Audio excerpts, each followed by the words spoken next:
Guys, welcome back to my happy kitchen. Thank you so much for clicking on this video. Thank you for being here.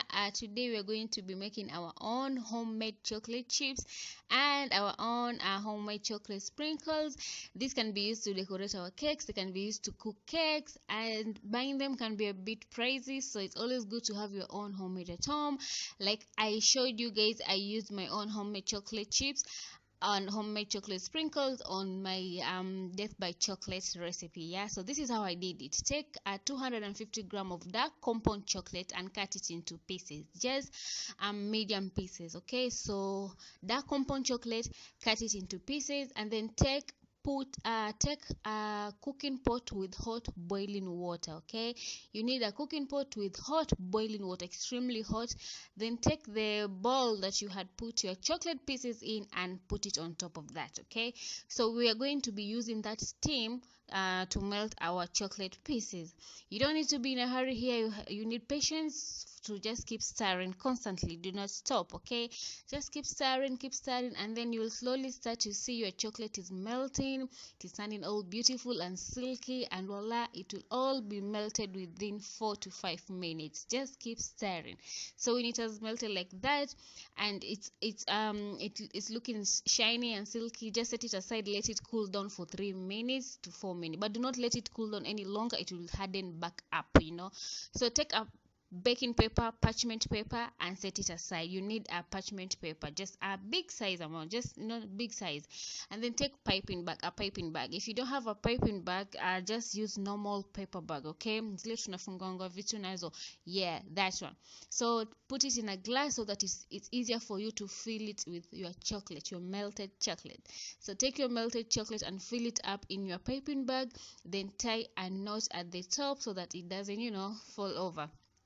And then take your kitchen scissors, okay, and cut at the tip of the piping bag, a very small tip. Okay, if you cut a big tip, you won't be able to control the flow. And then now start piping a little round dots on your baking paper, on your parchment paper, just randomly. Okay, they can be as big as you want or as small as you want. I needed them to be medium, not so tiny like the one we buy at the bakery stores. No, I needed them to be a bit medium, so that's why I went for bigger pieces, but you can make them as tiny as you want or as big as you want. Okay, so go ahead and keep piping those small dots all over until you're done with all your chocolate. Okay, I needed quite a lot for the death by chocolate recipe, so yeah. And then after you finish doing that, you don't need to even refrigerate this, or if in your hurry, you can put it in the fridge for at least 5 minutes. But if you're not in a hurry, just leave them at the counter and you'll notice they just start drying up on their own. Leave them on the counter for at least 8 to 10 minutes. Don't be in a hurry to remove them, but by 10 minutes they would have hardened very well. Chocolate hardens up back very well, very well. So after about 10 to 12 minutes, just remove them from your parchment paper, which you can reuse. Okay, do not throw away the parchment paper, you can actually reuse it. And then voila, put them in a bowl, and there you go, you have your own homemade chocolate chips. How easy was that, guys? I wanted mine this size, exactly this size, medium, but you can make yours smaller, so just put a little bit. Okay, so for the chocolate sprinkles, so that to use to decorate your cake, just do the same thing, but now don't make dots or circles, make straight lines. They don't need to be perfect lines, just thin straight lines. Okay, make them and then let it sit there again for at least 5 to 6 to 7 minutes. Don't be in a hurry. If you're in a hurry, put it in the fridge for 5 minutes. Okay, and you'll notice they have dried up very well.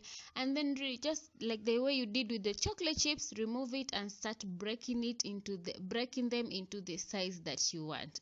Just as easy as that, guys.